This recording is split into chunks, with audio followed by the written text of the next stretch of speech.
Ser agente de la DEA no es un trabajo, es un modo de vida. Hola, buenas noches. Bienvenidos a una noche especial de la Noche de Arjona. Digo una noche especial que nos quiere regalar uno de los hombres clave en la detención del mayor narcoterrorista de la historia. Te hablo del colombiano Pablo Emilio Escobar Gaviria. Te hablo de un agente de la DEA. Te recuerdo que la DEA es la Administración de Control de Drogas de los Estados Unidos. Ya me atiende el agente de la DEA, Javier Peña. Buenas noches. Buenas noches, Adolfo, y gracias por tenerme. Gracias por estar con nosotros. Señor Peña, le quiero encargar esta noche, si me permite, en términos de agente de la DEA, una misión. Sí, el agente de la DEA, la misión de nosotros es desmantelar las organizaciones de narcotráfico más poderosos que están trabajando pues, en Estados Unidos y en la DEA. Pero es el desmantelar todo lo que es la organización de los traficantes, de los que mueven la droga, si hay lavado de dinero, es ir detrás de todos los que están trabajando. ¿Usted se compromete conmigo y con los oyentes que están siguiendo el programa a contarme la verdad, toda la verdad y nada más que la verdad de la persecución y finalmente muerte de Pablo Escobar? Toda la verdad, y eso lo ha dicho muchas veces en juicios, todo lo que es la verdad.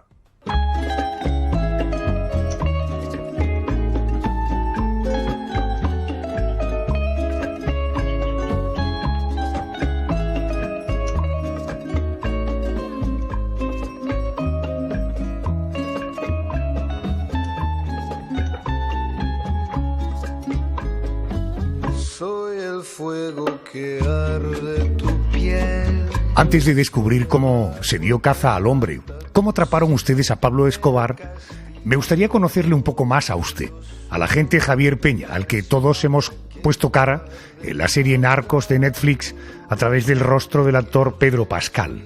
Usted nace en un pequeño pueblo ferroviario de Texas. El destino le tenía preparado vivir en el rancho familiar, pero usted tenía otras aspiraciones. El pueblo se le quedaba pequeño y decidió dejarlo todo y aceptar el que sería el primer gran paso hacia su carrera en la policía.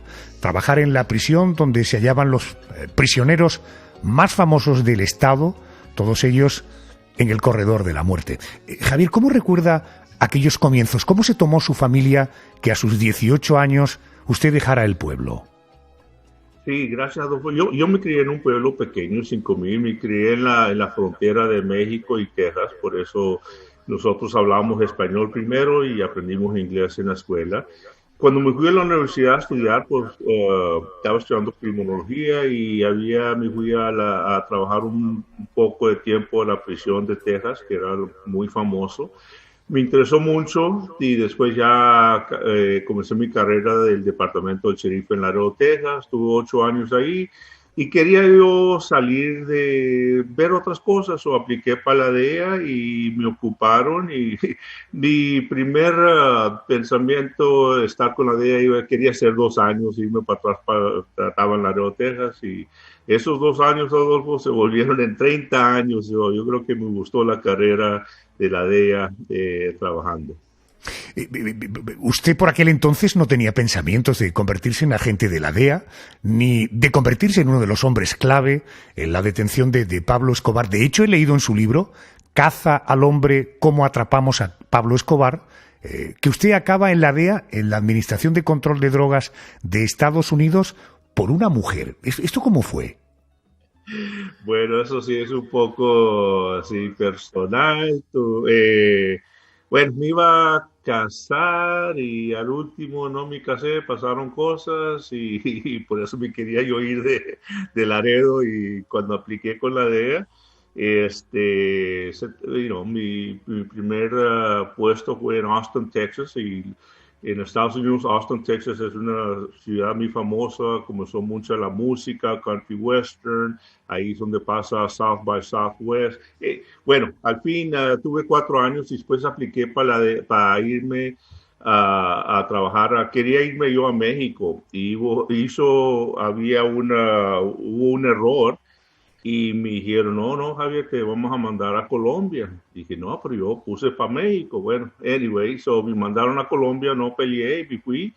Y llegando en 1988 a Bogotá, me dijeron que te vamos a asignar el caso de Pablo Escobar. Yo no conocía bien a Pablo Escobar. Todo sabía el nombre, sabía que en ese tiempo era un traficante, pero ya después de que comencé a trabajar el caso de Pablo Escobar, ya me di cuenta que esto no era un traficante común, nos dimos cuenta que Pablo Escobar tenía un imperio, tenía una organización que era el número 1 narcotraficante, el número 1 en el mundo, y era el responsable por el 80% de la droga. Pepe, pero no me adelante a acontecimientos. Veo que se ha ruborizado un poco cuando le contaba que fue una mujer la que probablemente pudo provocar aquello. Usted, bueno, tenía la noticia de que esta mujer, su novia, supongo en ese momento, queda embarazada, ya todo preparado para la boda. Finalmente, el embarazo no es, y usted decidió, pues si no hay embarazo no hay boda, y salió huyendo, ¿no? Sí, bueno, y acuérdense que yo soy de descendencia mexicana y la boda iba a ser muy grande. Estoy hablando de hoy, no sé, unas 1,000 personas, iba a haber música. Bueno, en corto, ya ahorita puedo hablar y me río, pero en ese tiempo era una cosa muy seria, una cosa que yo pasé personal, donde es cierto, me dijeron que estaba embarazada, hasta una enfermera, bueno, nunca lo he contado en público, lo estoy contando, lo dije en el libro, pero hasta una enfermera nunca se va a olvidar, me dijo, está embarazada su novia, ¿qué problema? Que no me entiende, como regañándome.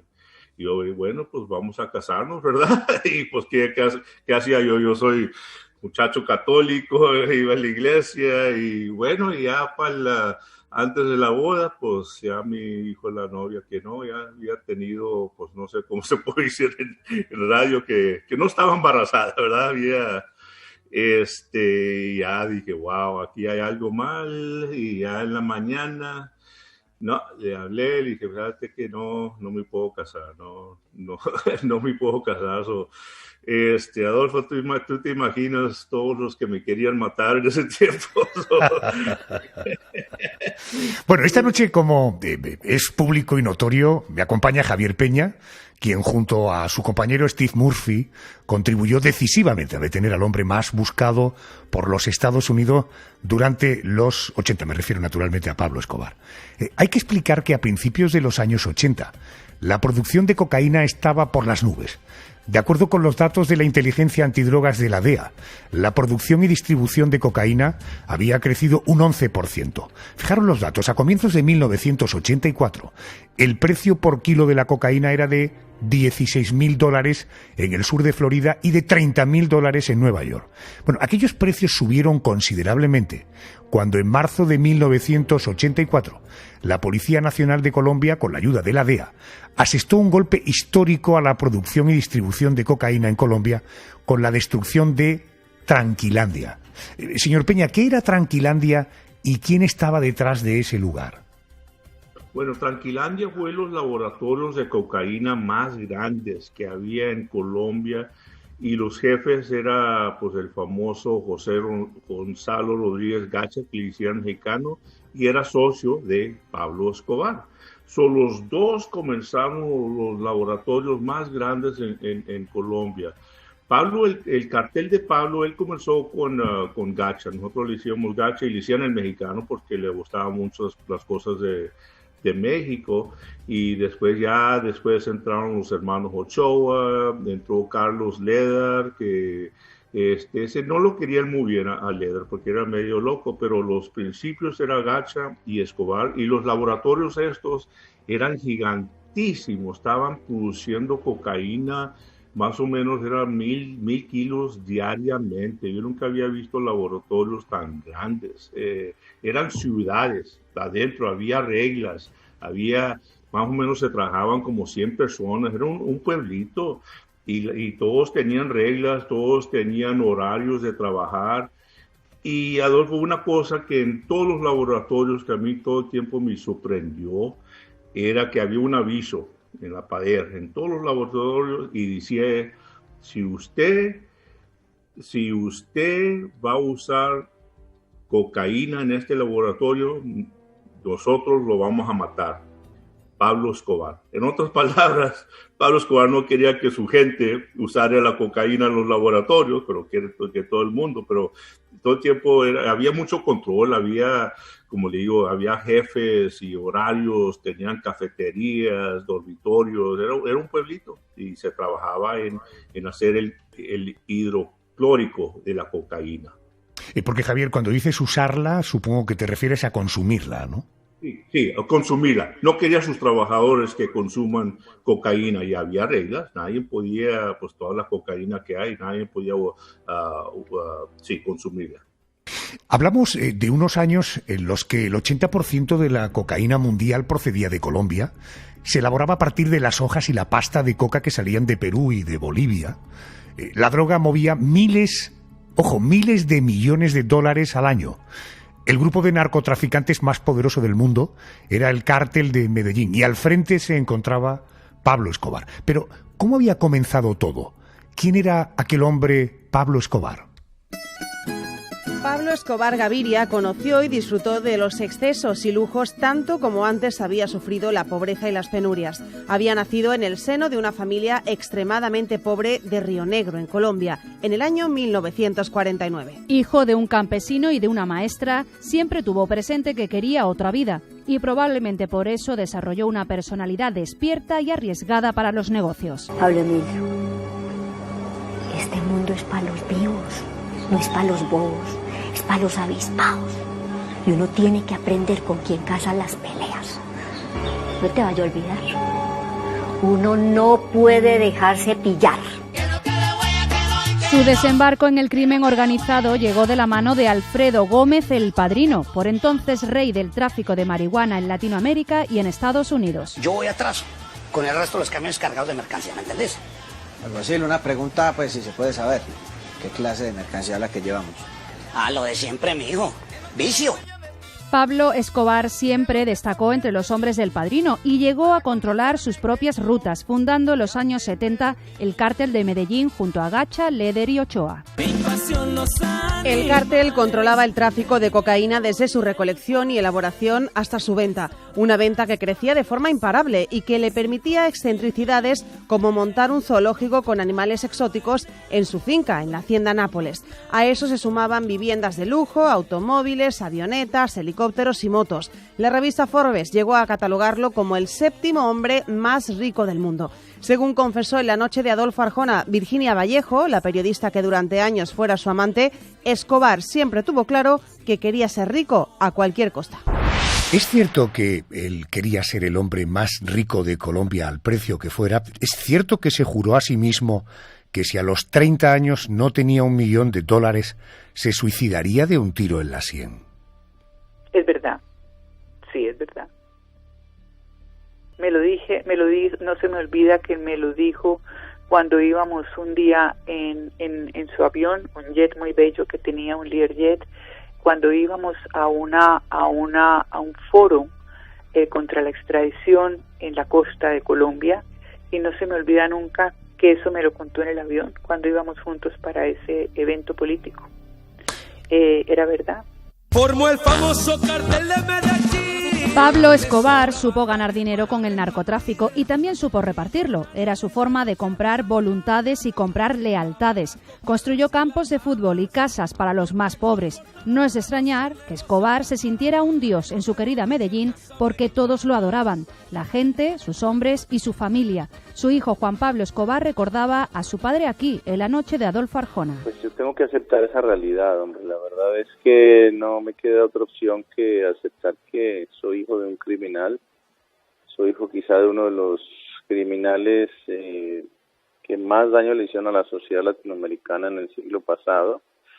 Y tengo que asumir eso como parte de mi vida y de mi pasado. Lo que sí también tengo muy claro es que no debo de permitir que ese pasado de mi padre pues afecte mi cotidianidad y mi presente. Lo que he pretendido hacer es un uso muy responsable de mi historia personal y de la de mi padre para construir un futuro diferente para mí como persona y para la sociedad actual, que veo que de alguna forma pues sistemáticamente está, con las leyes que tiene y con la forma como sigue diseñada, pues se sigue propiciando la reaparición sistemática de personajes como mi padre, ¿no? Y eso nos hace que damos vueltas en un círculo vicioso del cual es muy difícil salir, pues porque las mismas reglas que estaban en los 80 son las mismas que nos rigen hoy, con lo cual pues se producen resultados como personajes que tienen mucho que ver con ese Pablo Escobar que conocimos, violento y capaz de amenazar a cualquier democracia. Escobar desarrolló suficiente sangre fría como para ordenar un asesinato en una reunión en su despacho y al salir abrazar y acariciar a la niña de sus ojos, a su hija Manuela. El periodista e investigador José Alejandro Castaño relataba en La noche de Adolfo Arjona cómo se enteró Manuela, siendo ya adolescente, de quién era realmente su padre. Ella está en Argentina, matriculada en un colegio, haciendo su bachillerato, año 1999. Nadie tiene la menor idea de que se trata de la hija de Pablo Escobar Gaviria. Es una niña más en el colegio. Están los alumnos, los compañeros, haciendo unas exposiciones a propósito del cambio de milenio. Y los alumnos, los compañeros, han hecho exposiciones sobre protagonistas del siglo XX. Protagonistas del siglo XX. Así que un compañero habla de Chaplin, otro compañero habla de Albert Einstein, otro compañero habla de Stalin y otro habla más de Hitler, Churchill, son protagonistas del siglo XX, y alguien más presenta a Pablo Escobar, el carnicero del siglo XX. Lo presenta como uno de los antihéroes del siglo XX. Y esta niña es testiga de esta exposición que hacen nuestros compañeros en absoluto silencio. Y entonces ve la relatoría de las bombas, los carros bomba, el avión de pasajeros que su padre dinamita, la muerte de cientos de policías. La hija fue testigo de esta relatoría que al parecer hasta entonces no le había nadie contado, ¿no? Ella salió muy pequeña del país, cambiaron de identidades y desde luego estaba prohibido hablar del padre. A mediados de los años 80, Pablo Escobar ingresaba 420 millones de dólares cada semana con el negocio del narcotráfico, droga que introducía principalmente en Estados Unidos. Para ello tiró de ingenio y fue pionero al emplear barcos pesqueros, aviones y hasta submarinos. Aquello lo convirtió en objetivo del gobierno colombiano que, instigados por la DEA, el Departamento Antidroga americano, comenzaron a interesarse en sus negocios. Las cosas en este país no van a cambiar, porque la gente con poder y plata hace lo que le da la gana. ¿Y entonces? Imposible que Pablo Escobar no la vuelva a embarrar. Cuando eso ocurra lo vamos a coger.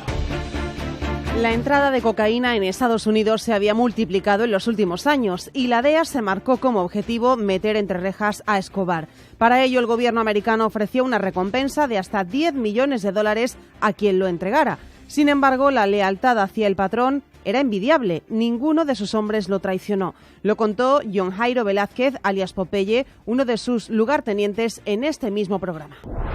¿Usted admiraba más a Pablo Escobar que a su propio padre, al hombre honrado que le dio la vida? Se lo puedo decir muy claro, Adolfo. Admiraba más a Pablo Emilio Escobar Gaviria. ¿Por qué? Pablo Emilio Escobar Gaviria para nosotros no era un patrón. Pablo Emilio Escobar Gaviria para nosotros es una religión. Valía $20 millones para la época, $10 millones para la embajada norteamericana, $10 millones para nuestros archienemigos del cartel de Cali, otro grupo de narcotraficantes de la ciudad de Cali aquí en Colombia, y ninguno de nosotros lo entregó. Pablo Escobar Gaviria era un gran líder, era un hombre bueno con nosotros. Una vez me hirieron matando una enemiga de Pablo Escobar y él me rescató con $2 millones de las autoridades y me fui a visitar a mi lecho de enfermo. Pablo Escobar ya no solo traficaba con cocaína, también ordenaba el asesinato de jueces, policías, políticos, periodistas y civiles sin ningún escrúpulo. Los suyos ponían bombas en inmuebles del gobierno, en sedes bancarias, en centros comerciales o directamente saltaban por los aires un avión con más de 100 personas pensando, equivocadamente, que entre los pasajeros se encontraba el por entonces candidato a la presidencia de Colombia, César Gaviria, posteriormente presidente del país. José Luis Gaitán, controlador aéreo encargado de guiar al piloto del avión siniestrado. Percibí que ya no se veía, no tenía señal radar. Llamé a la aeronave para verificar su posición. Lo primero que pensé yo es una falla del radar. A los 2 minutos entró una llamada al teléfono del centro de control que contestó el supervisor, no me acuerdo si era la defensa o los bomberos, informando que había un avión que se había caído en inmediaciones de Soacha hacia los cerros aledaños. Pablo Emilio Escobar Gaviria, enfundado en el traje de empresario de éxito, de hombre solidario con su pueblo y de político ejemplar, no engañaba ya a nadie. Era el narcoterrorista más buscado del momento. Ustedes pueden aceptar mi negocio o aceptar las consecuencias. Plata o plomo. Esta noche estamos al habla con el agente de la DEA, Javier Peña, quien asesoró, entre otras cosas, a los guionistas de la exitosa serie Narcos, quien acaba de publicar un libro junto al agente Steve Murphy, Caza al hombre, cómo atrapamos a Pablo Escobar, de la editorial Península. Señor Peña, ahora vamos a ver la historia, la hemos oído, vamos a verla ahora desde su perspectiva. Y empezamos por el principio. Pablo Escobar era denominado en las comunicaciones internas de la DEA como TKO 558, número de caso ZE88-0008. ¿Por qué ese nombre o número en clave? ¿Tenía alguna razón esa combinación? No, era un número que se asignó para tener control de todo la información que era de Pablo Escobar. Era un número, pero ese número se hizo famoso. El TKO era Targeted Kingpin, era el objetivo realmente más buscado en el mundo. Era como todos los reportes, todos los informes, podíamos con ese número tener la información. Esto era un número, pero ese número se hizo famoso, sí. Correcto. La vida criminal de Pablo Escobar empieza en el año 76. A principios de los 80, ¿qué sabía la DEA de él, de su origen humilde, de sus negocios ilegales? ¿Empezaba ya a preocupar por sus negocios de drogas o todavía no era nadie? Todavía no era conocido, no conocido. Yo me acuerdo ya cuando se comenzó la investigación nos dimos cuenta que compró una casa de mucho lujo en Miami en 1980 y por primera vez firmó su nombre en el documento de esa casa. Hoy en día la propiedad de esa vale como unos $15 millones. Yo fui para allá y vimos la papelería donde Pablo Escobar firmó por esa casa en 1980. Ya después vimos fotos de los famosos fotos de él y su familia en la Casa Blanca. Y vimos fotos donde estaba paseando en Disneyland. Sí estaba viniendo a Estados Unidos, pero no se conocía quién era Pablo Escobar hasta ya mucho después. Sí estaba viajando mucho. Entiendo. A Pablo Escobar se le atribuyen miles de muertes entre las personas que fallecieron por el consumo de la droga, que lo estaba haciendo multimillonario, y las muertes que ordenó cometer.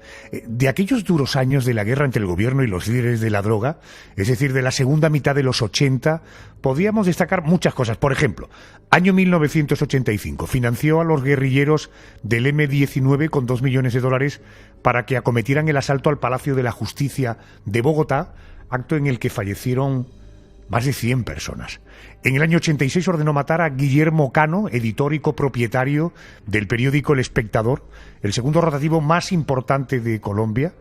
A pesar de la violencia y de las muertes de los cárteles de la droga, El Espectador, el periódico, fue el primero en documentar la vida criminal de Pablo Escobar y naturalmente lo pagó con su vida. Pero especialmente duro fue el año 89. El viernes 18 de agosto del 89, mientras el agente Javier Peña se disponía a tomar unas cervezas con su compañero Gary Sheridan, este fue tu primer compañero en Colombia, te enterabas de la noticia. Pablo Escobar acababa de asesinar a Luis Carlos Galán Sarmiento, candidato a la presidencia de Colombia al que todas las encuestas daban como vencedor. Señor Peña, ¿cómo recuerda aquel día? ¿Cómo se entera de la noticia y cómo le marcaría para siempre aquel 18 de agosto de 1989. Sí, ese día, Adolfo, nunca se me va a olvidar, como dijo usted, estábamos tomando una cerveza, era un viernes en la noche, y ya cuando viene la mesera llorando, gritando, acaban de matar a Luis Carlos Galán, y todo el mundo en el restaurante, ¿qué pasó? Y digo, sí, todos váyanse, la cuenta no, eso sí me acuerdo que no pagamos cuenta, nadie pagó la cuenta, salimos y era la noche, yo batallé a llegar a mi apartamento en Bogotá, había ya retenes, había militares, policías en la calle, era una cosa muy espantosa, chaotic, mucha confusión. Ya llegué a la casa, los habló el jefe, mira, vengan siempre a la embajada, ahí tenemos una reunión muy importante, me fui para la embajada y no sé muy bien, pero sé que el presidente en ese tiempo, el presidente Virgilio Barco Vargas, que yo considero un héroe, dijo ya no más podemos ya aguantar a Pablo Escobar, y más o menos la extradición que era inconstitucional, que era en contra de la ley de Colombia, ¿verdad? Más o menos el presidente dijo, a mí no me importa, firmé un papel donde yo estoy utilizando DEA, ayúdenlos, vamos a extraditar todos los traficantes posible. Y para nosotros esto era un éxito, ya trajimos gente, comenzamos a trabajar con la policía, comenzamos a arrestar traficantes de Pablo Escobar, de los Ochoas, de Gaxa, y comenzamos la extradición a Estados Unidos. Pudimos, yo creo, extraditar como a 30 traficantes de Pablo Escobar, pero la muerte de Luis Carlos Galán, y nosotros lo queríamos mucho porque él realmente odiaba a Pablo Escobar y él iba a traer la extradición y la iba a pasar. Iba a decir, ¿sabes qué? En nuestro país tenemos problemas, necesitamos que extraditar a estos traficantes de afuera, que se vayan a una penal dura. Y por eso lo queríamos, y Pablo Escobar, como le digo, un viernes en la noche lo manda a matar al que iba a ganar, y si es cierto, iba a ganar, iba a ser el presidente de Colombia. ¿Cómo una persona puede matar al presidente, al que iba a ser presidente? Eso es lo que le comenzó la guerra a Pablo Escobar, la muerte de Luis Carlos Galán. Llegados a este punto, es costumbre en esta cadena de radio, cuando llega una hora en punto, ofrecer la actualidad, lo que está pasando en España y en el mundo. Así que, si me permite, vamos a escuchar el boletín de noticias e inmediatamente después del boletín continuamos nuestra conversación. Señor Peña, lo dejamos aquí, en el 18 de agosto de 1989. Noticias y enseguida volvemos.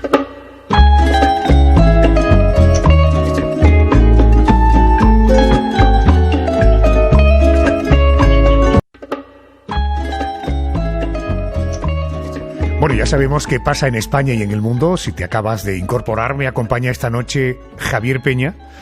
Está en Estados Unidos, estamos en esta conversación en directo. Fue uno de los dos agentes de la DEA encargados de perseguir, de investigar y de finalizar con la vida de Pablo Escobar. Javier Peña, sigues por ahí, me escuchas, ¿verdad? Sí, correcto. Lo dejábamos en agosto del año 89, el asesinato de Galán, el candidato a la presidencia de Colombia, era el favorito. Solo 3 meses después, el 27 de noviembre, Escobar ordenaba la explosión del vuelo 203 de Avianca. Fallecían en el acto 110 personas. ¿Cómo fue posible que nadie interceptara aquellos planes de Escobar? Estamos hablando de un hombre que se había convertido en el enemigo público número 1 de Colombia y de los Estados Unidos. ¿Cómo no se pudo evitar que saltara por los aires aquel vuelo, Javier?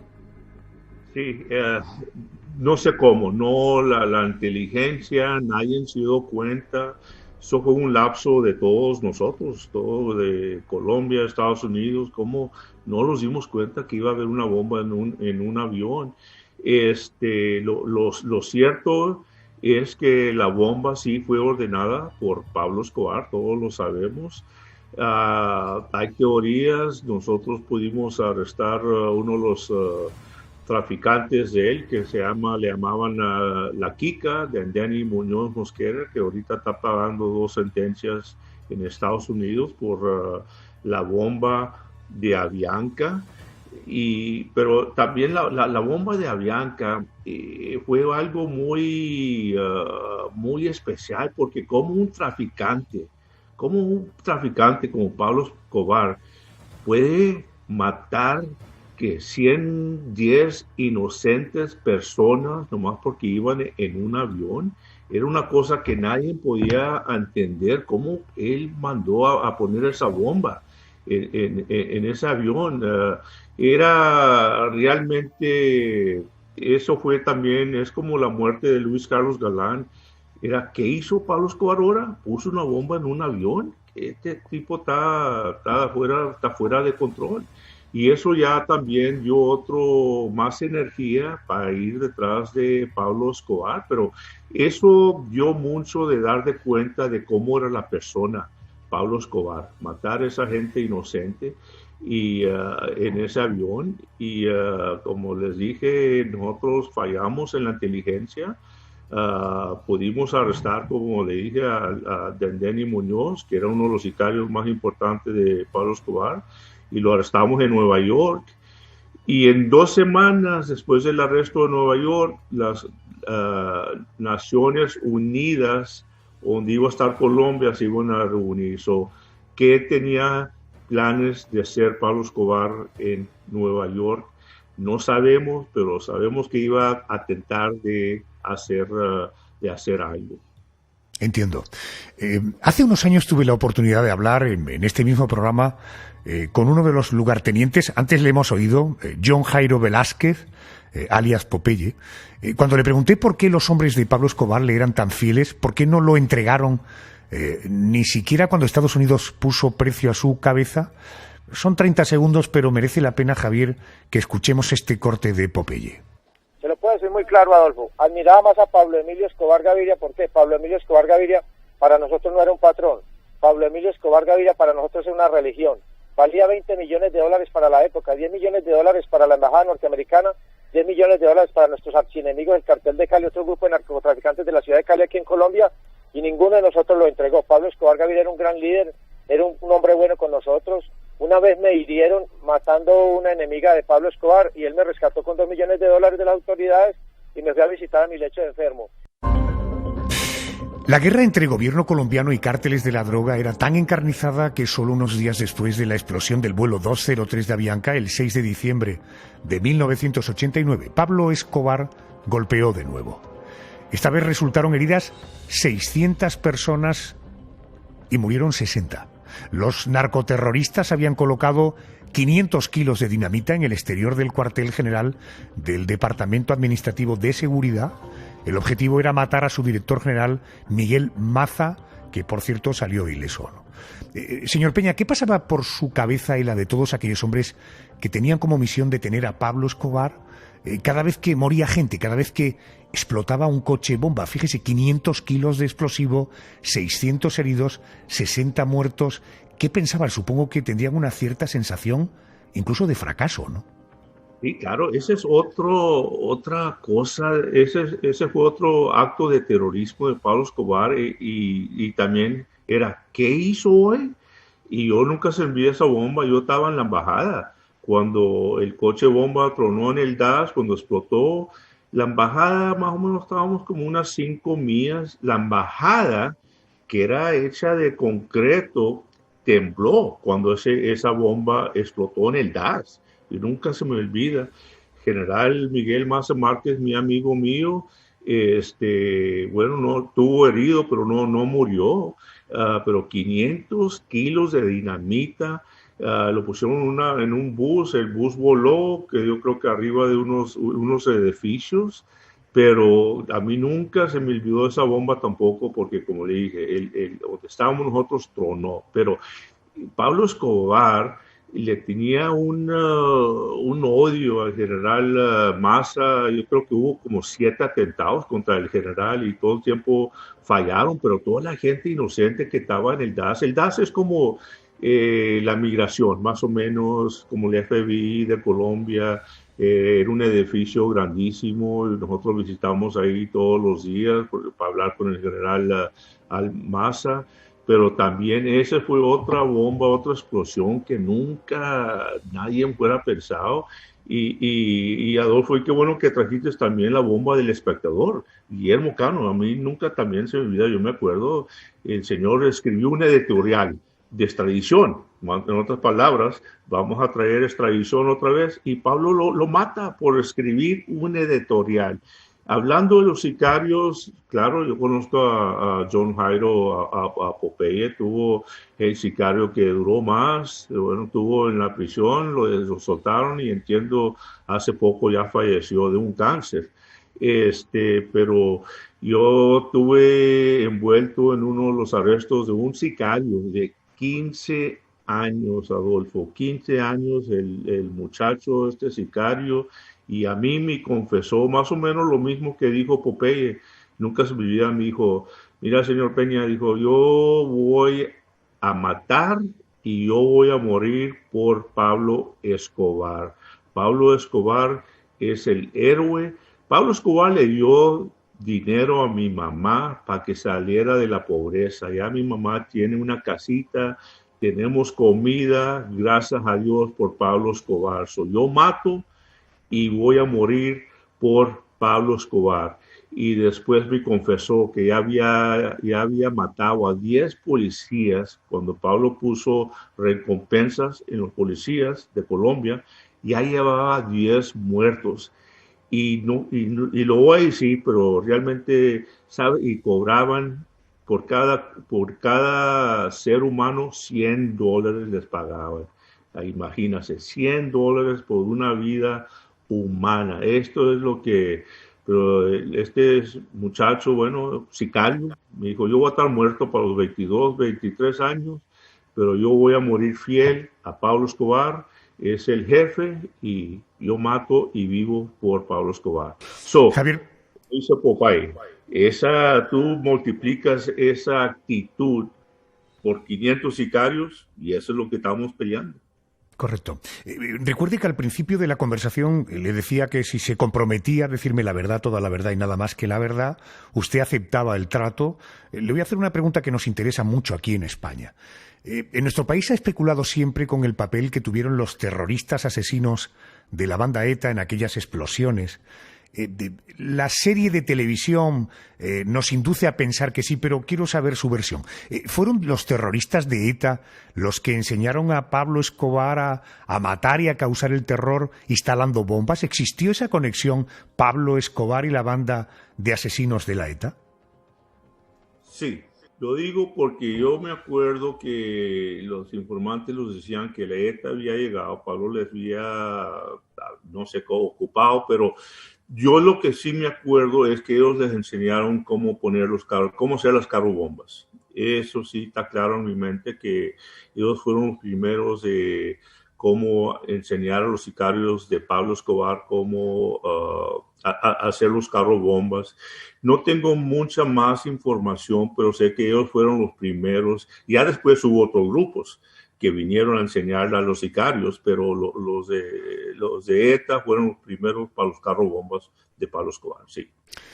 Saltamos en el tiempo. Año 1990, la violencia del narcotráfico generó casi 4.700 muertes en Colombia. Javier Peña me contaba hace un momento, nos contaba que el precio de la muerte de un policía era de $100. ¿Cuánto costaba la muerte de dos agentes de la DEA como vosotros? ¿Cuánto ofrecía el patrón por tu vida o la de tu compañero Steve Murphy? Sí, nosotros nos dimos cuenta que él estaba ofreciendo, creo que en ese tiempo eran como $300,000, que pues en ese tiempo era como $1 millón, ese dinero. Sí había dinero, teníamos información. Yo me tuve que mudar de mi apartamento 2 veces. Porque ya los sicarios de Pablo Escobar venían detrás de mí. Él sabía quién éramos nosotros y yo tuve pues una experiencia donde tuve que bajar de un avión a la familia de Pablo Escobar. Iban para Estados Unidos, iban a Miami, de todos lugares. Yo estaba en el aeropuerto de Medellín y hablé con el embajador. Nos dimos cuenta, el embajador de Estados Unidos me da órdenes de romperle las visas. Y Adolfo, si ya estamos hablando de visas, todo eso es sagrado, eso no se toca, el pasaporte es una cosa sagrada de todos nosotros, pero el embajador me dijo, rómpele las visas y si quieren hacer protesta, que vengan a la embajada americana. So, Pablo Escobar sabía quién era y acuérdate que habíamos nomás 2 de la DEA asignado al famoso bloque de búsqueda que estaba en un barrio en Medellín, un barrio pobre, yo creo que era el barrio Manrique, y había mucha gente del barrio que ya los conocía. Nosotros había afuerita de la puerta de la base, había un lugarcito donde se tomaba cerveza, hamburguesa, pues hay veces que teníamos que ir a disfrutar, a tomar una cerveza. Toda la gente sabía que éramos nosotros y Pablo Escobar sí nos puso precio por la muerte, gracias a Dios, bueno, que nunca pasó. Pero acuérdense que también ya había pasado la época del agente de nosotros, Quique Camarena, que fue muerto en México por sicarios y no los dejamos y se arrestó mucha gente mexicana y también se cerró la frontera por un rato entre México y Estados Unidos porque México no estaba cooperando. Había mucha presión, pero los sicarios ellos no tenían la cosa esa política, la política de ellos era si el jefe decía mátame a esta persona, lo mataban. Eso es lo que yo todo el tiempo le tenía miedo a Pablo Escobar. ¿Hasta dónde llegaban los tentáculos de Escobar? Es decir, en un mundo de confidentes de violencia, de sobornos a policías, a periodistas, a políticos, ¿cómo sabíais en quién podíais confiar y en quién no? Muy buena pregunta. Nosotros confiamos, teníamos un grupo especializado. Al principio fallamos en que en este grupo especializado había gente de Medellín. Y lo que nunca habíamos pensado, y eso es otra cosa de Pablo Escobar, que hizo hoy.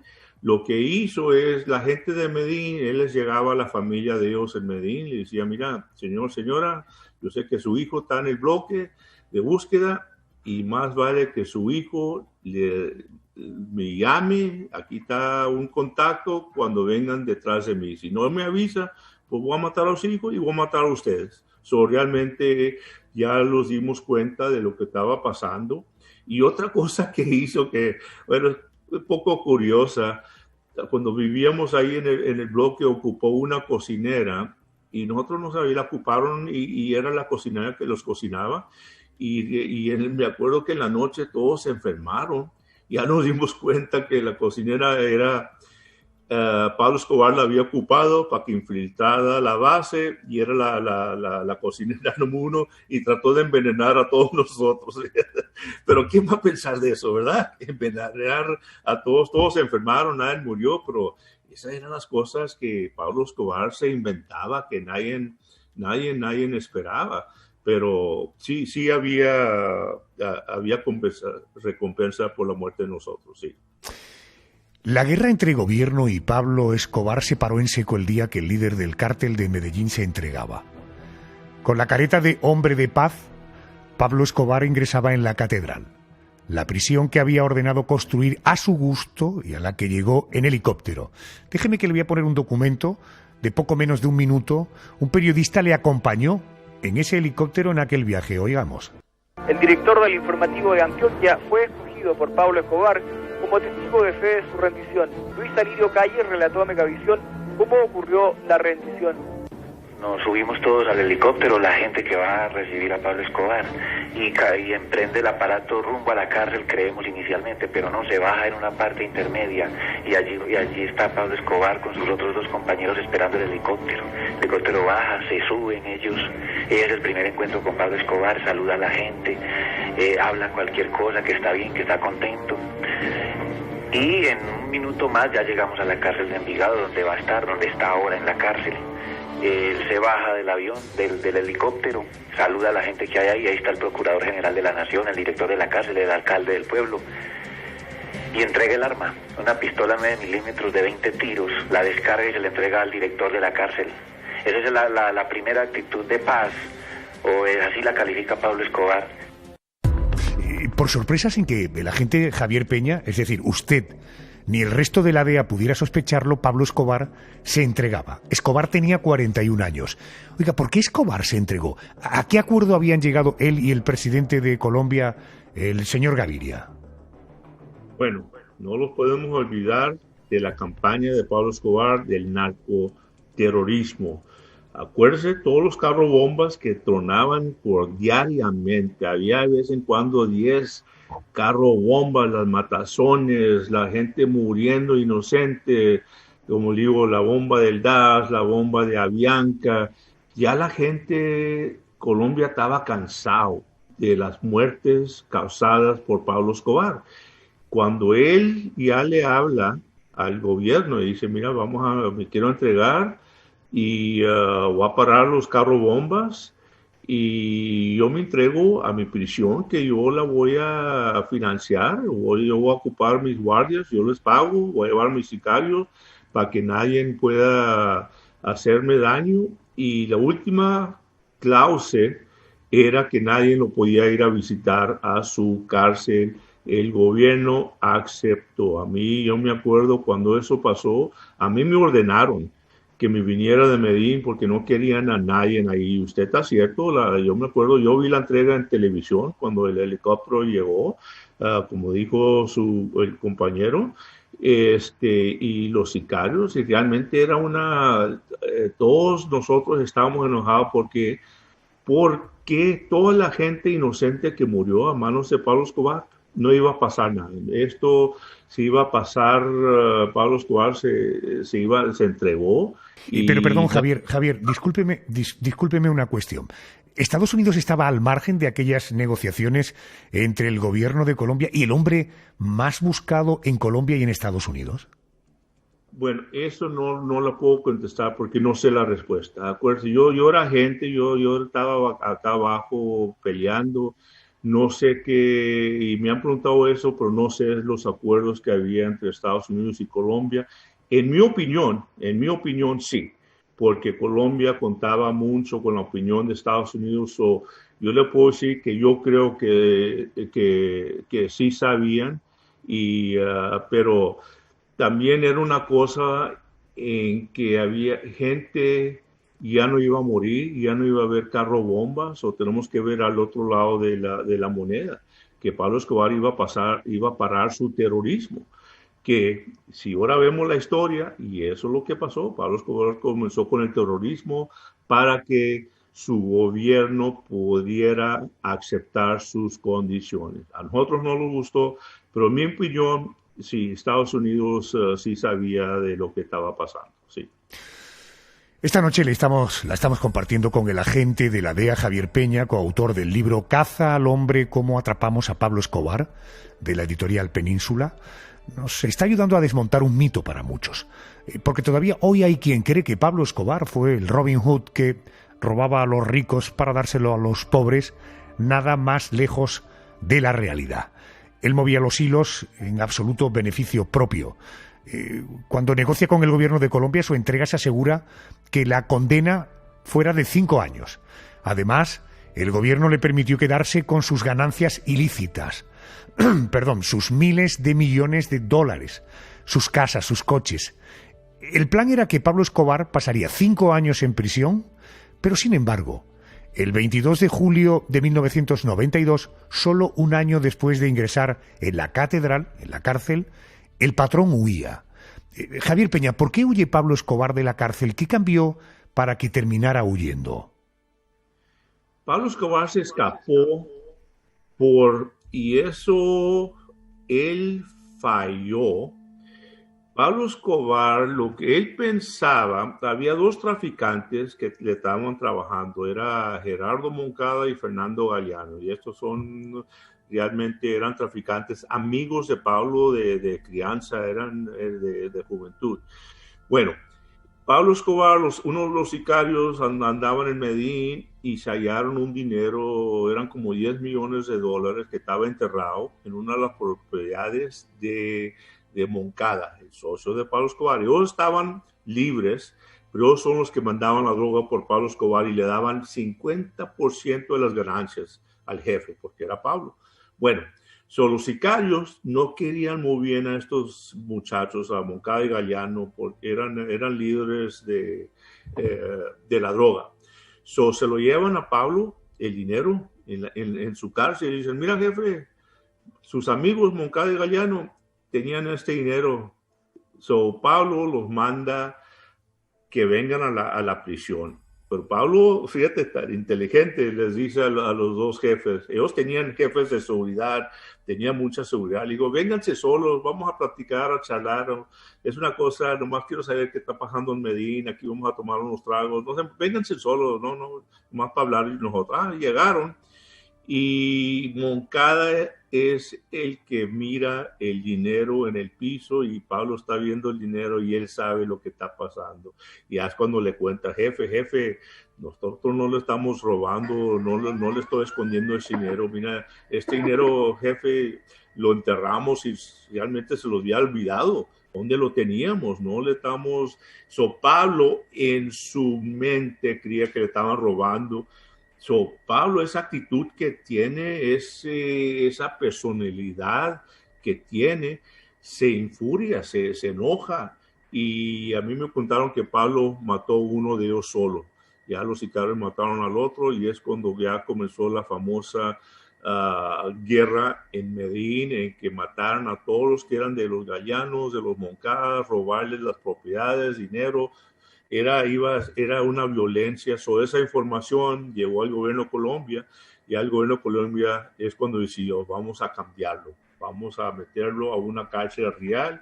Y esa es la famosa noche donde van militares de Colombia, va el segundo del ministro de Defensa, un muchacho joven, Mendoza, si no estoy equivocado, a la cárcel a decirle a Pablo que lo van a cambiar, y es donde Pablo explota otra vez y que no, ese no es el acuerdo, y es cuando hay tiroteo entre la gente de la seguridad de Colombia y la gente de Pablo y 7 o 8 sicarios esa noche se van por la puerta de su cárcel.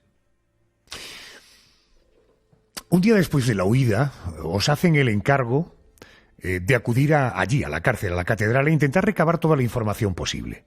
De hecho, duermes en la misma cama en la que había dormido Pablo Escobar. ¿Era tan extraordinaria la catedral como se ha dicho? ¿Y por qué terminas metiéndote en la cama donde dormía Escobar? No era cárcel, era como un campo de golf, un country club, no había barras. Yo me acuerdo, yo llegué el siguiente día que Pablo se escapa, y ese es cuando vimos, esta es una cárcel. Estaba viviendo como un rey, tenía televisores, tenía su apartamento, salías de su apartamento y era una vista hermosa, la ciudad de Medellín. Tenía barra para licor, para bailar, tenía de todo. Y después nos dimos cuenta que había chalés, apartamentos que habían hecho en la montaña al lado de la prisión. ¿Cómo? Y nadie se dio cuenta de todo esto movimiento. Tenía cocineros, tenía un fútbol field para jugar fútbol, y ya vimos fotos del team colombiano que venían a jugar con él. La cancha de fútbol tenía luces, que muchas canchas no tenían luces, pero era un lujoso edificio que tenía apartamento. No lo puedo hay fotos. Tenía pinturas de el famoso escultor Botero, ¿verdad? Tenía una pintura del famoso Dalí, pinturas de millones de dólares, y tenía cortinas, tenía jacuzzis. No era cárcel, era una cosa increíble. y pues los apartamentos. Bueno, esa noche en la búsqueda ahí me iba a quedar yo, ya más o menos el coronel que estaba encargado, mi famoso coronel Arango, me apostaron que no dormía yo en la cama de Pablo Escobar, y que yo duermo en la cama de Pablo Escobar. Y era una cama grandísima, Adolfo, mucho lujo, realmente cambié las sábanas, ¿verdad? Pero, y lo que nunca se me olvida y lo tengo todavía en mi mente, era una pintura de cerámica hecha a mano de la Virgen María arriba de su cama. En otras palabras, todas las noches que Pablo Escobar se dormía, miraba a la Virgen María. Y yo todo el tiempo decía, pero ¿cómo puede ser? Matas a toda esta gente inocente y todavía estás rezando a Dios, era a la Virgen María. Eso yo nunca pude comprender el aspecto de, bueno, hoy maté, hoy exploté una bomba en Avianca que murieron cientos de personas, pero yo sigo siendo católico. Bueno, yo soy católico, pero esa es una cosa donde, y no pude dormir yo esa noche, pero lo más pensando en todo lo que estaba haciendo Pablo Escobar. Y pues también tenía libros que él hizo, que iba a regalar antes de que se escapara. Tenía todas las cartas que todos le mandaban, tenía todos los archivos de policía ahí en su oficina. Tenía estatuas de la policía en su escritorio, estatuas de policías. En otras palabras, burlándose del gobierno colombiano. Mira, yo estoy en mi prisión y aquí tengo los policías en estatuas. Pero era una cosa increíble lo que hallamos ahí en su prisión, que no era prisión. Con la fuga de Pablo Escobar de la catedral firmaba, sin aún saberlo, su último año y medio de vida. Un año y medio de constantes huidas, de miedo, de sentirse cada vez más acorralado. Ya no solo lo buscaba el coronel Hugo Martínez y su bloque de búsqueda, ya no solo lo buscaban los agentes de la DEA, Javier Peña, Steve Murphy, ahora también lo buscaban los Pepes, un misterioso grupo justiciero que se autodenominó los perseguidos por Pablo Escobar y que luego hemos sabido que había otro cártel, el de Cali, que financiaba también a estos mercenarios. Oiga, he leído en un periódico español, señor Peña, una información que me gustaría que me dijera si tiene información o si al menos tiene opinión. ¿Pudo recibir este grupo justiciero, me refiero a los Pepe, el apoyo o la financiación de la CIA? Bueno, no. Los Pepes es muy interesante porque cuando ellos pusieron a matar a la gente de Pablo Escobar, había gente del país que estaba apoyando a los Pepes. Decía, wow, ahora sí Pablo Escobar le están tomando su misma sangre. Los Pepes, el jefe era un tipo que le decían Don Berna. Ya después de que matan a Pablo, nos dimos cuenta que Don Berna, y yo lo conozco, claro, era el jefe de los que estaban matando a Pablo Escobar. Hay muchas teorías, hasta a mí me han acusado, y lo voy a decir públicamente, que a mí me acusaron también de ser miembro de los Pepes, por eso quiero que todos sepan, eso no era verdad. Los Pepes, Don Berna, llegaba mucho al bloque de búsqueda. Y ya cuando yo le pregunté al coronel Martínez, coronel, mira, este tipo, wow, está medio sospechoso. Digo, Javier, tienes muy buena, sí, es cierto, pero dijo, yo no lo puse aquí, lo puso el fiscal general. Él lo asignó, que nos ayudaran. Todavía no sabía mucho quién eran los Pepes, pero Don Berna, pero él tenía mucha información sobre Pablo Escobar. En síntesis, lo que pasó, Don Berna y después la esposa del que mataron a Moncada fueron al cartel de Cali, y cartel de Cali y Pablo se odiaban. Ellos tenían una guerra de muerte por muchos años y era sobre nomás por territorios. Pablo tenía Miami, quería meterse a Nueva York, quería hacer el control de Cali. Hubo muchas muertes entre los dos grupos y también el cartel de Cali le puso una bomba a Pablo en su edificio, Mónaco, donde su hija fue herida. Tú te imaginas el odio que Pablo le tenía al cartel de Cali. El cartel de Cali ayudó a los Pepes en financiar las bombas. El objetivo de los Pepes era matar la familia de Pablo Escobar. Todos los que eran cercanos a Pablo llegaron a matar como a 30 personas, mataban a los abogados, los maestros de los niños, estaban tratando de matar a la esposa de Pablo, a los hijos. Era también otra guerra violenta y estaban jugando sucios, a ellos no les importaba. Le mataron caballos más lujosos a Pablo, como tío, pero querían matar a su mamá y a su esposa y a los hijos. Pablo ya estaba acorralado, más o menos tenía el bloque de búsqueda, tenía nosotros, la DEA, las fuerzas legales, y después tenía las fuerzas ilegales, los Pepes, detrás de él. Por eso él estaba tratando de mandar a su familia fuera de Colombia. Yo los intercepté, no los dejamos que viajaran, y después ya para el último los mandó para Frankfurt, Germany, y ya los gobiernos se juntaron, la familia llegó, no los dejaron que se estuvieran en Alemania, se mandaron para atrás a Colombia. Pero era una guerra muy violenta. Don Berna lo conozco, claro, y lo puse en el libro. Él me regaló un reloj muy lujoso, ya después de la muerte de Pablo Escobar. Tuvieron una fiesta, me invitaron.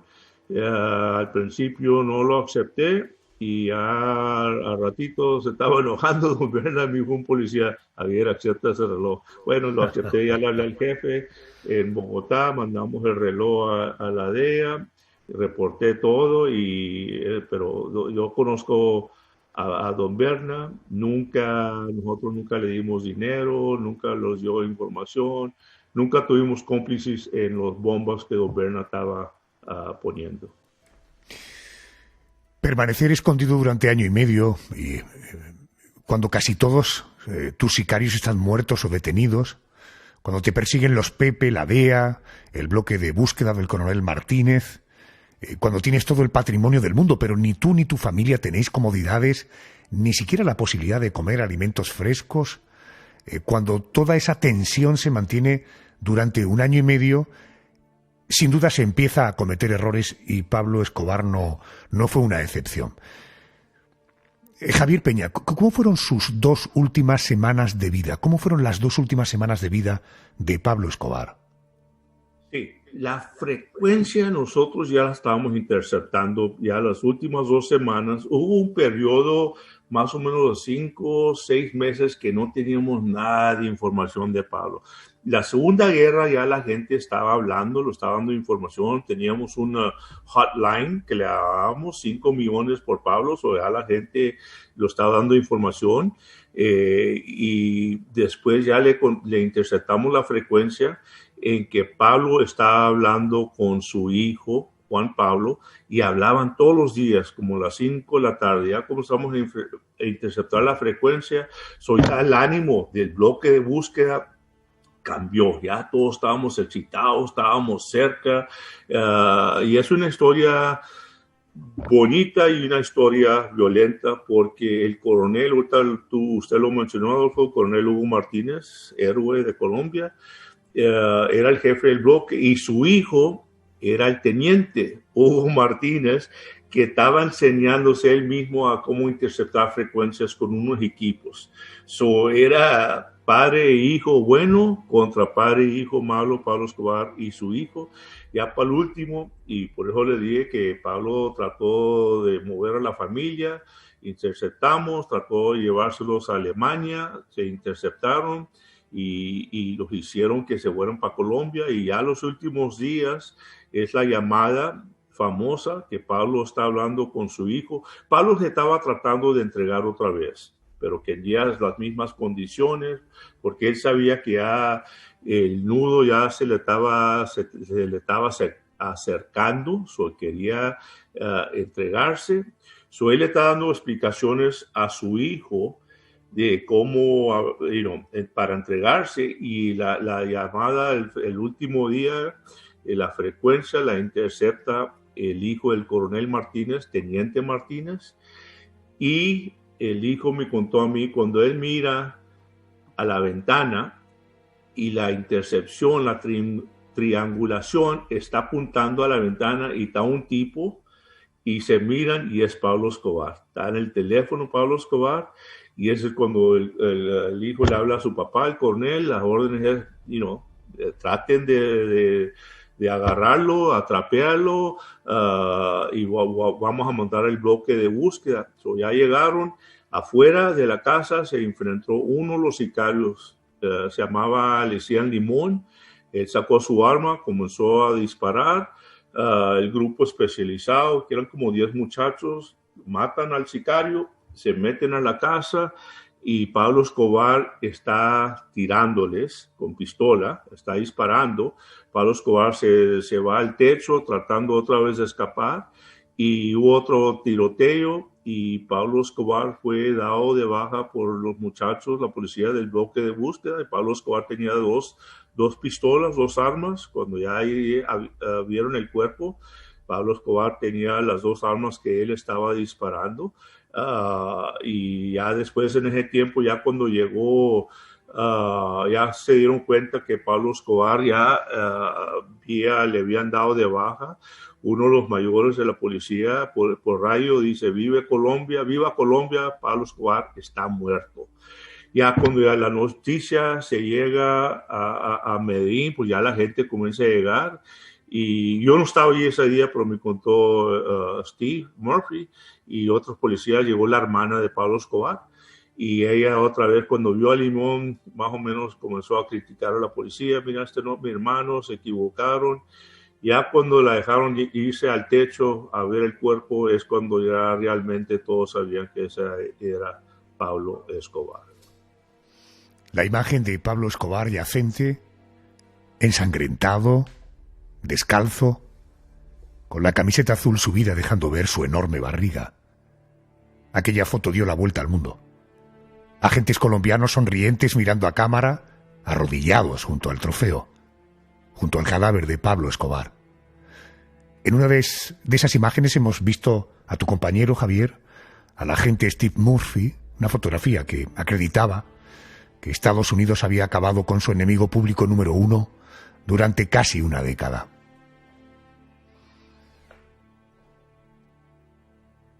En este programa, señor Peña, he tenido oportunidad también de conversar con Victoria Eugenia Henao. Supongo que le suena ese nombre. La viuda de Escobar, a la que todos llamaban Tata.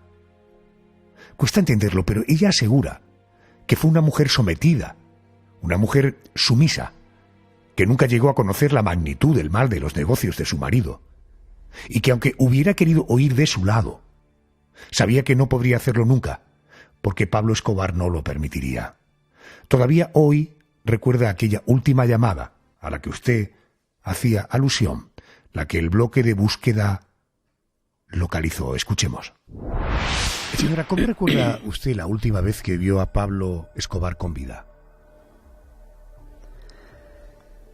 Un hombre que tenía mucho miedo, mucho dolor cuando se estaba despidiendo de nosotros como familia. Bueno, creo que sintió que era la última vez que nos veía.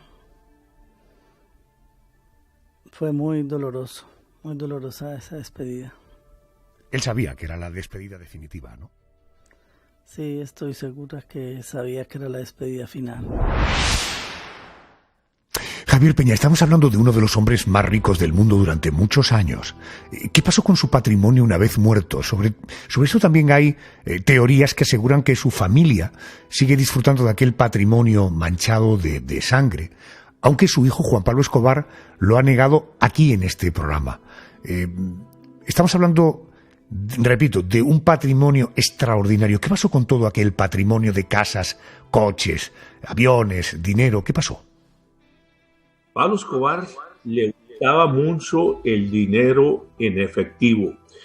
Él compró también con todo este dinero muchas propiedades, tenía fincas, una de las fincas más hermosas que yo he visto alrededor de Medellín, el lago, el Peñol. tenía casas de multimillones de dólares, más fincas. Ya vimos su finca, el zoológico Nápoles, donde tenía todos los animales en el zoológico. Tenía mucha plata, mucho dinero, aviones, carros antiguos que nosotros los habíamos visto. Todavía hay mucho dinero enterrado en caletas alrededor de Medellín. En caletas sabemos que son lugares donde se esconde dinero. Él le gustaba mucho al principio, él le gustaba el efectivo. Venían aviones especializados con dinero, cualquier cosa de traer efectivo a Colombia, y no podía gastar tanto. Tenían que, en ese tiempo no lo ponían en el banco, los tenía que enterrar. Y ahorita todavía, pero ya todos están muertos. Hay muchas caletas llenas de dinero. Me imagino que el dinero está cayendo, que se esté ya quebrando, que ya no sirve. Pero cuando le dan de baja, cuando Pablo Escobar muere, el cartel de Cali se robó muchos terrenos. Los traficantes, los sicarios que eran contra Pablo Escobar le robaron todo, pues ya no había imperio, ya se había desmantelado todo el cartel de Pablo Escobar. Muchos traficantes, especialmente los de Cali, los Pepes, le robaron todo lo que se podía. Yo sé que el cartel de Cali se llevó también muchos edificios, y bueno, y también a mí me han contado, no sé si la esposa de Pablo le contó, pero el cartel de Cali le dijo al hijo a Pablo Escobar que tenían 24 horas de irse del país, si no el cartel de Cali iba a acabar con la familia de Pablo Escobar. Y es una de las razones por eso se fueron de Colombia, porque el cartel de Cali no los iba a perdonar. Javier, dos para terminar.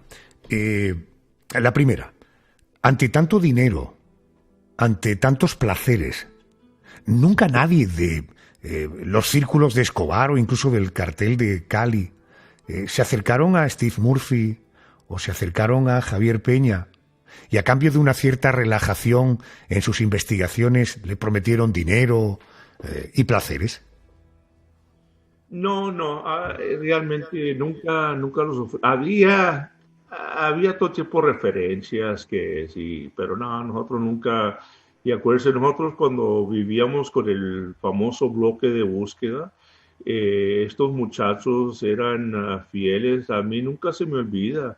Cuando llegué al bloque de búsqueda, a mí me dijeron los jefes del bloque de búsqueda de Medellín y Javier, me dijeron: aquí no estamos nosotros detrás de dinero, no estamos detrás de droga, estamos detrás de la muerte de Pablo Escobar. Era una revancha, una cosa personal. Sí había dinero, muchos políticos sí agarraron dinero, unos policías agarraron dinero. Yo nunca tuve, no, eso no es nada cierto. Y acuérdense que esto era personal ya. La guerra contra Pablo era una cosa muy personal, no era del decomiso de droga o dinero, era de la muerte de Pablo Escobar por todos los policías, toda la gente inocente que él mató.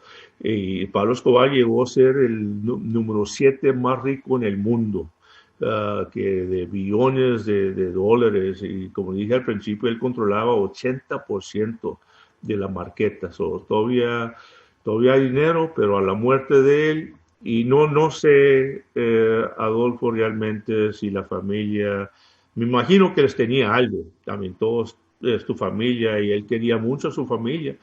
Me imagino que él les tenía algo guardado, unas caletas, unas cuentas secretas, pero eso sí, no te puedo decir que de facto, eso te puedo decir que eso es mi opinión, que sí les tenía algo.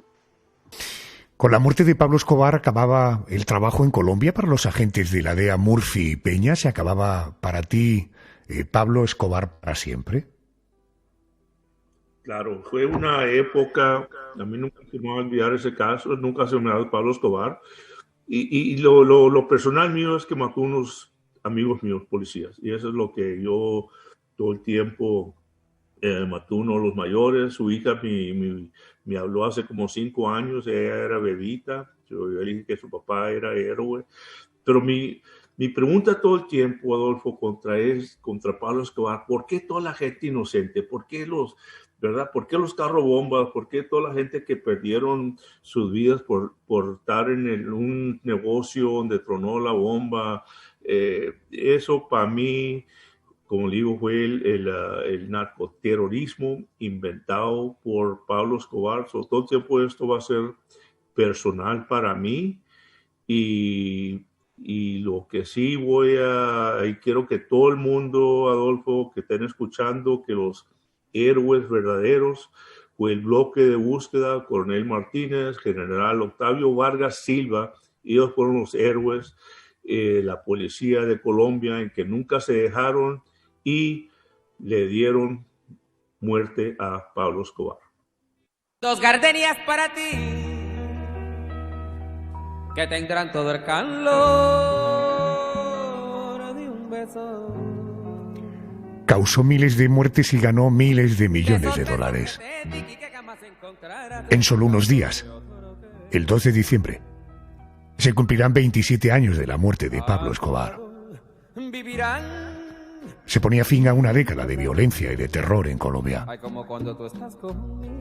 Se ponía fin al trabajo de los agentes de la Administración de Control de Drogas de Estados Unidos, Steve Murphy y Javier Peña. Señor Peña, Javier Peña, sus orígenes mexicanos han posibilitado una perfecta comunicación. Tiene usted un castellano fantástico. Le agradezco muchísimo el tiempo que me ha regalado esta noche, tanto a mí como a los cientos de miles de oyentes de este programa. Adolfo, como le dije, gracias. Y la historia no se puede olvidar. Gracias. Hasta siempre, Javier. Vale, gracias, Adolfo. Buenas noches.